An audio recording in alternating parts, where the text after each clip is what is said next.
We're just gonna have some fun. It doesn't all have to be serious, does it? I'm not Larry Myers, you know what I mean? Can I say that? You think so? Well, I did. So what? Ladies and gentlemen, not only am I a big-time luncheon host, I'm Jerry Bernardo from MotoWorld 2. We're in Nevada at the beginning of the epic Nevada Rally 3 by Acerbis. Pinello's taking my picture. This is craziness. We're 2,000 miles around Nevada. Wide open, big rally bikes. You know what? All the Europeans are here. There's going to be Japanese people. Green card! Thank you. Any questions? I think not. Welcome to MotoWorld 2. You stayed up and waited for us, and here we are.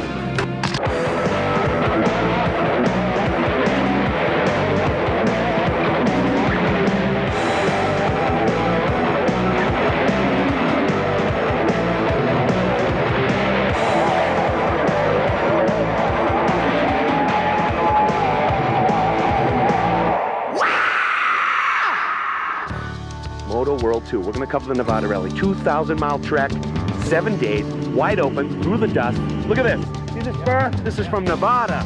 All these guys over here, radio communications. We got Paul Flipper. We have magazines, photographers. We are going to show you unbelievable footage from helicopters. We're going to be everywhere. It's going to be incredible. Ricky isn't here this year, but we're still going to do the spin thing. The final from the Devil's Staircase, AMA Hillclimb. Second to last round, it's the Argentina Grand Prix. Grand Prix, that was cool. Grand Prix. Let's see what Freddie, Hale, Doohan did in the big superbike round. Rumor has it, about 80 guys are going to ride 350 miles today, day one of the Nevada Rally. So, sit with us for a half hour. Watch some MotoWorld 2 on ESPN 2. We're going to have some fun. Nice to talk to you. Bye. MW2 is brought to you by Honda Motorcycles, the leader in on and off-road fun. Honda, come ride with us. And by Suzuki. Right now, your Suzuki dealer has the ride you've been waiting for and the financing to get it.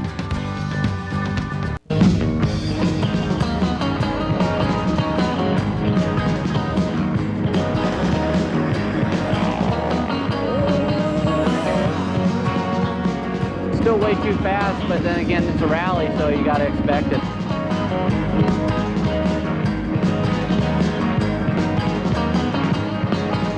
It's going to be terribly dusty. It's going to be extremely hot. It's going to be rocky, full of silt holes, and some of the toughest terrain you've ever seen out there. It involves a concentration of enduro and at the speeds of desert racing. And then there's this other thing, like days that are about, 9 hours long? So it's kind of tough. It's kind of a humbling experience because it's kind of lonely out there. There's nothing going on for 8 hours a day except you just ride along in the desert. You're thinking about the weirdest things. Yesterday, I swear to God, I was thinking about a baked potato I didn't get for dinner and wondering why not.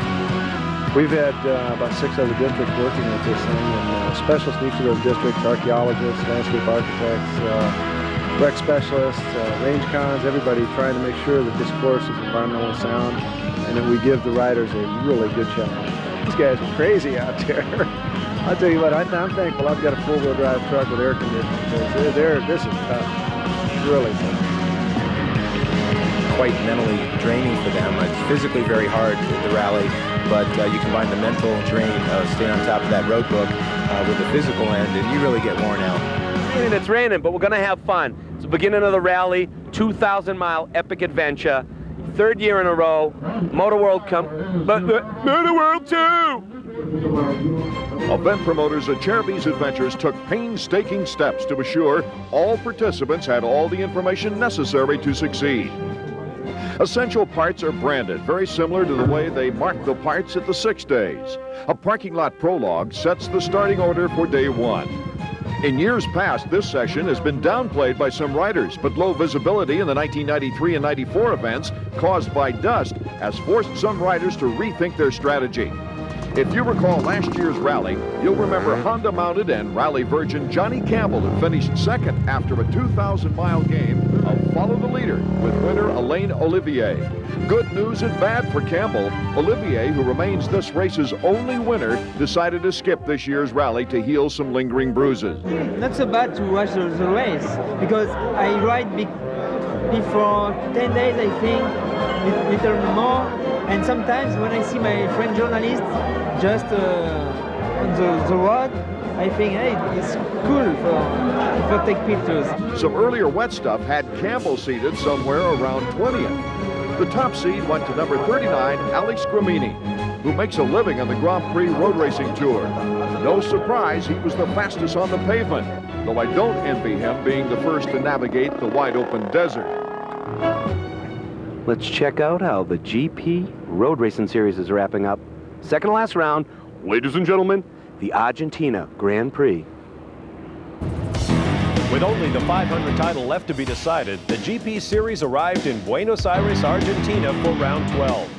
Number 4, Daryl Beattie, needed a win to keep his slim title hopes alive. From third starting spot, he moved into the lead over number 1 Doohan, who got off to his typically weak start from the number 2 spot and would have to come from behind in order to secure his second straight championship. Mick then makes his move to the front. This risky pass on his teammate Alex Criville almost spelled disaster. Beattie giving it everything he can on the twisting Oscar Galvez circuit, but Doohan worked through the pack, sliding the Repsol Honda by Luca Catalora, winner of the last 2 GPs, into second place. Doohan then trailed his rival onto the straightaway, juiced the throttle, and zoomed into the lead. Beattie Suzuki couldn't catch him. Doohan wins his 7th race of the year and his 2nd consecutive 500 title. You know, everyone involved, it's just been great. You know, all the whole team, my girlfriend, everyone's played a big role in it. And, you know, without all of them, this wouldn't have been possible. And you know, I also got to say a special thanks to Selena, my girlfriend, for putting up with me for the last few weeks. It's been pretty tough to live with. You know, gave it my best, but you know, Mick rode really good today, and you know, he's ridden like that all year, and you know, that's why he's won the championship. Heading into the last GP of the year, the top 5 are cemented in place. Catalora's 3rd place finish in Argentina clinches 3rd in the season points. Still no word as to where the former 125 and 250 world champ may be next season. 천年와 소노마마 네바다 rally on MotoWorld 2. Yeah! What this fine young Japanese boy said was, stay tuned, we'll be right back. The Nevada Rally on MotoWorld 2. How's that for a translation? Groovy. Kichi guy.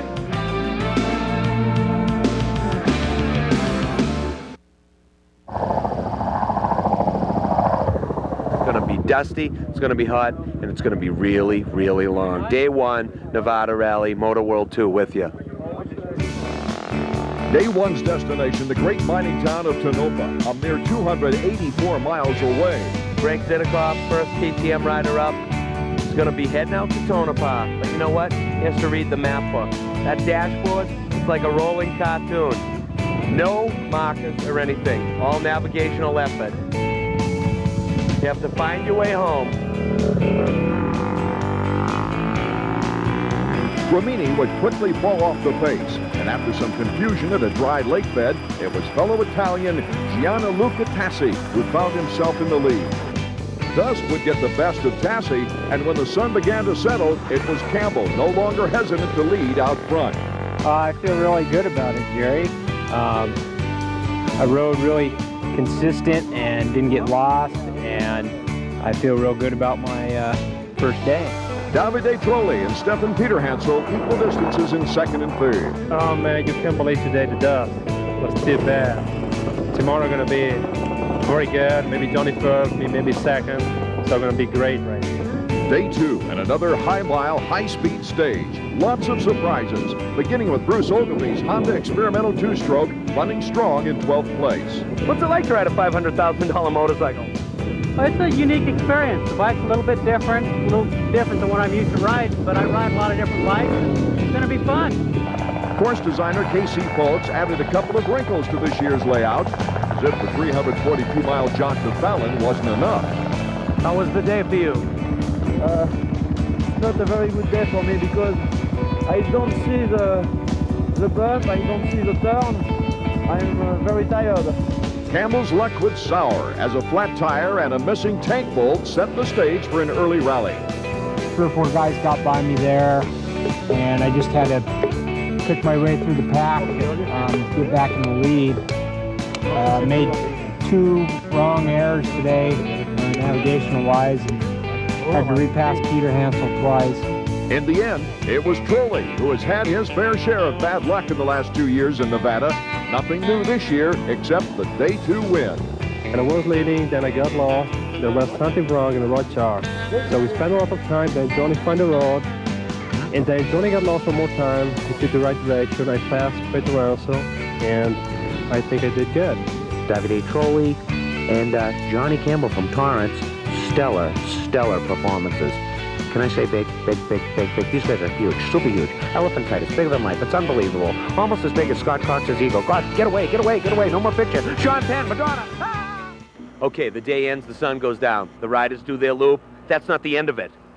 That's when the fun begins. It's all about support. It's all about teamwork. Okay, it's about 12:45 at night. We're at the Honda pits. Look, they're still giving out posters. They're wrenching. That's why these guys are in first place. Look at the teamwork here. It's insanity. Wait, you want to know one more thing? Look at this. Like my shirt? Somebody gave it to me, but they didn't pay me. Ha ha ha!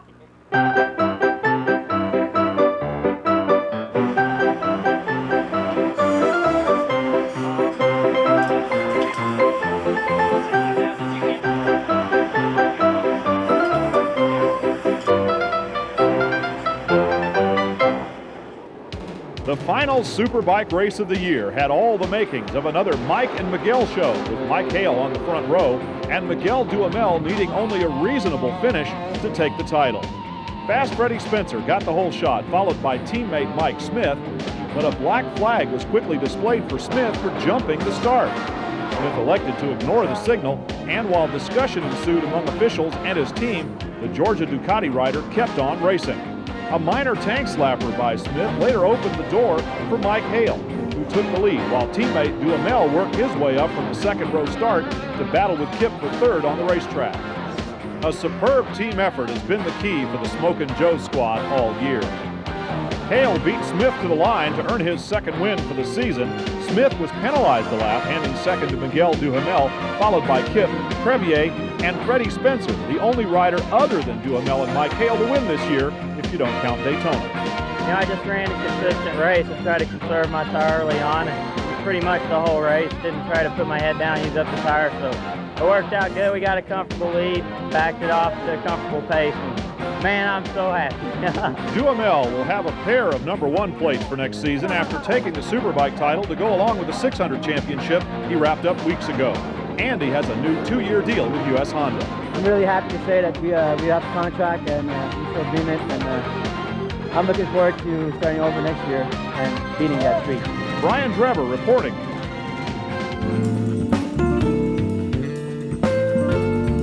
Okay, we're at the Nevada Rally. We're in the pits in Elko on the rest day. I'm with Tim Morton leading the 250 class and Acerbis own Bill Berroth. Right, to do this rally, you need a lot of proper equipment. Safety is always a factor. I'm going to talk a little bit about the chest protectors now. Bill? Yeah, chest protectors, Jerry, is really a bit of a misnomer. The most important part of the product is really the back. You want to have a very strong rear panel, especially in the upper spine area. You want it to be very rigid. And the shoulders, you want good coverage and a nice suspension system. And the chest, you just want a nice strong plastic panel to act as a roost guard. Tim's wearing his, and as you can see, he has been roosted because there used to be a full sticker here, and it is no longer present. Thanks, Tim. Don't say a word. Thanks, Bill. You did great. See ya.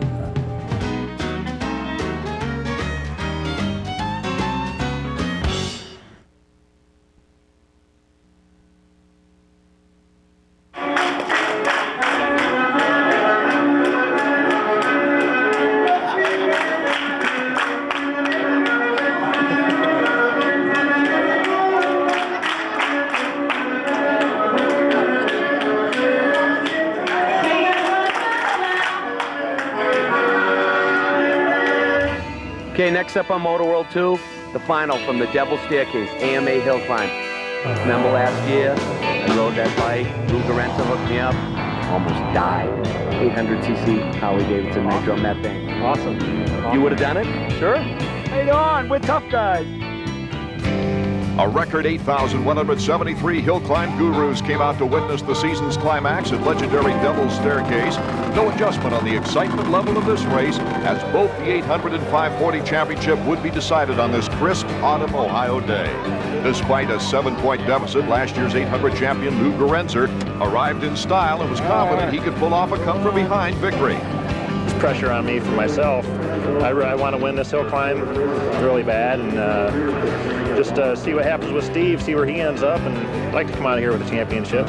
If rival Steve Dresser was feeling the pressure, he didn't show it. Plenty of time to yuck it up with team sponsor and the series' most active old-timer, Tom Reiser. We gotta have one today. I gotta have it. You're gonna have it. You gotta get past me before you drive. There's always a lot of tension, you know, when everybody's chasing and you gotta maintain, but I'd rather be 7 points up than 7 points down. Dresser has parlayed that attitude into 12 top 3 finishes. Not bad for a 13-round series. A majestic glide up the hill, posting an amazing 7.559. Gerencer Jr. would have to play catch-up. With 6 victories on the season, a winning run today was very conceivable. But a poor first run of 8 seconds had Gerencer feeling the pinch in run number 2. That's where he crumbled, zigzagging all over the hill. He finally broke and was stuck with a 4th place on the day. Dresser, his first ever title. Was it the kiss or the number 1 plate that elicited such a reaction? We're going to come out next year, maybe a little bit more horsepower, a little bit better suspension. Obviously, this win and this national championship is going to make me even that much hungrier. With only his 2nd win of the season, Dresser takes the title by 10 points. Rod Williams is able to hold off Jimmy Dingy for 3rd, and Reiser closes off the top 5. The 540's finale was no less exciting. Going in, Paul Pinsonnault led Richard Silver by 9 points. With one more good finish, Pinsonnault could wrap up his 3rd straight title. He encountered no trouble off the start, and the 39-year-old ripped up the hill, finding his line and taking the top spot with an 8.213. Since Pinsonnault played so well, Soder could only race for pride. A convincing smooth jump off the line. He found trouble near the summit and just missed knocking Pinsonnault from the top spot by a mere 1/10 of a second. Pinsonnault, the victor. Now we know what makes Paul smile. Take him another. His 3rd straight title. This one here was really great, though. I really had a lot of fun this one. I had a lot of stiff competition. There were 5 or 6 different winners this year, and it was the toughest year for me. Pinsonnault takes the title with 4 wins this year. Ted Wilkins, David Watson, and Paul Lowe round out a very competitive 540 class. All right, the first half of the Nevada Rally is Johnny Campbell and Davide Trolli duking it out. Team Honda riders going at it toe-to-toe, mano-y-mano. Let's look at the last half of the race and see if it's going to continue on that way. Our coverage resumes on day 4, one of the event's longest tests at 350-plus miles. Still, some riders welcomed the change of scenery. Man, the first 2 days were rough. I mean, it was like, you could tell they didn't use their personal vehicles to set up the course. They had some rental cars out there or something, because it was pretty rocky and a lot more damaging, I would have to say, than the past couple years. Today was pretty typical, I would say, for the Nevada Rally. It was relatively fast. You know, a lot of graded roads, a lot of, you know, Jeep road, 2-track type stuff, but not the pounding that we went through the first 2 days. The long and fast is Nevada Rally. That's the way it should be? That's the way you and Casey want it? Yes, exactly.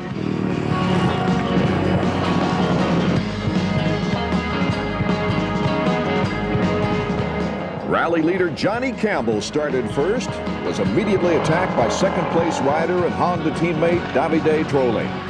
In 3rd place was Stephane Peterhansel, considered by many the premier rally rider in the world, who admitted the lead pack was too far gone.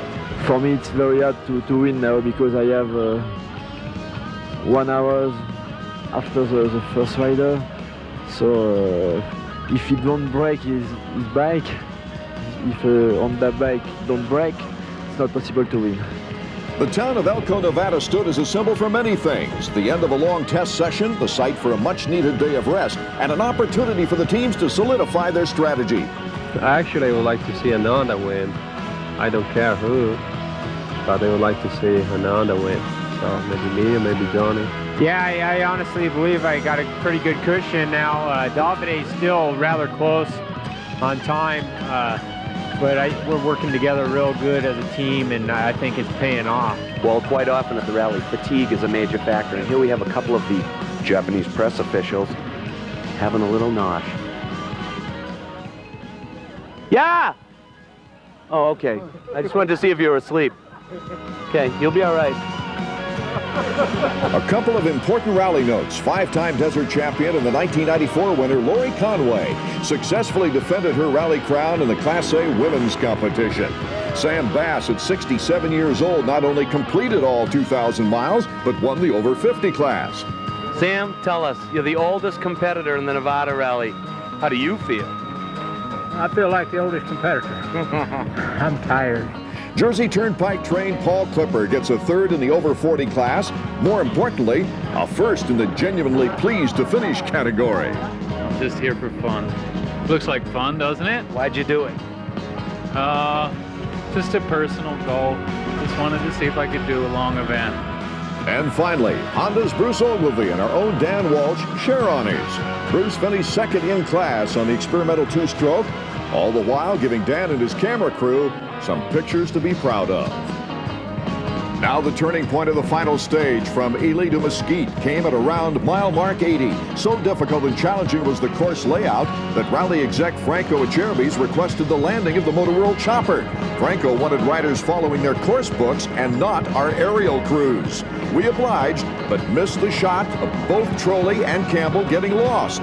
Missed the shot of Davide crashing in a desperate attempt to catch Campbell. But more importantly, let the adventure play out the way a true rally should. Campbell was already fast. Now he's mastered the art of navigation and is your 1995 Nevada Rally winner. Did you think you could do it? You were second overall last year. No Olivier. It was all Honda all week long. Yeah, just everything went our way this week, Jerry. It was just like the bikes ran great. Honda did a great job building them, and everybody worked together, me and Davide, to get out front, and it just worked out good. I think the worst day is the second day, and then after that, you forget about your rashes, you forget about your aches and pains, and you just get out there and ride. Tough guy, right? Just tough it out. Peterhansel prevents an all-out Honda sweep. Jimmy Lewis and Richard Sankt both finished strong on the new XR400.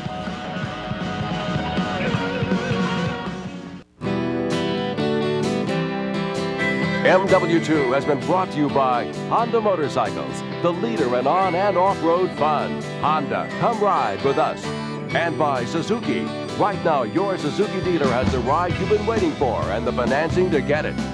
This year's event was way tougher than last year, way tougher than the first year. Casey folks laid out a trail that kicked some butt. Humbled everyone. Tony! Don't we have fun on MotoWorld 2? What a cool show. It's all about racing dirt bikes, motorbikes, street bikes, hill climbs, dirt track.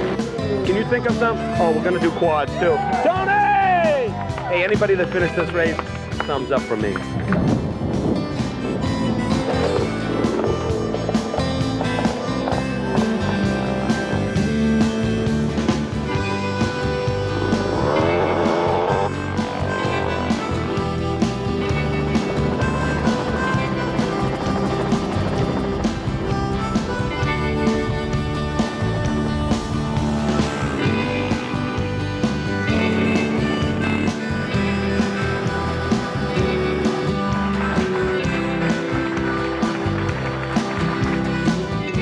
MotoWorld 2 is a production of Seals Communications Corporation in Atlanta, Georgia.